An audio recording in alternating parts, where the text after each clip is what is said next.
Le Tout-Puissant a dit, « Ils ont pris leur sermon pour bouclier. Ils ont refusé le chemin de Dieu. C'est très grave ce qu'ils faisaient. C'est parce qu'ils ont cru, puis ils ont rejeté la foi. Ainsi leurs cœurs ont été scellés, et ils ne comprennent pas. Si tu les vois, leur corps t'impressionne, et s'ils disent, tu les écoutes. Ils sont comme des bûches appuyées. Ils estiment que chaque cri est sur eux.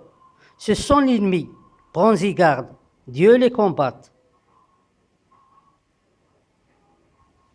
L'Asie, en particulier la Chine et le Japon et l'Inde et les deux Corées et certains autres pays voisins, sont considérés comme l'un des premiers pays que ses habitants se sont intéressés à renforcer leur corps, à développer leur esprit et à purifier leur âme.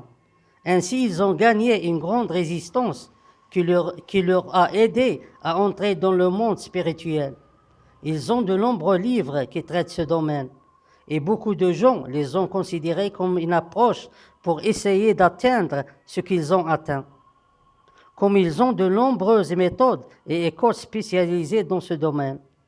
Le groupe le plus important qui a atteint un niveau supérieur dans le monde spirituel, ce sont les bouddhistes. Leur but suprême était de connaître Dieu Tout-Puissant.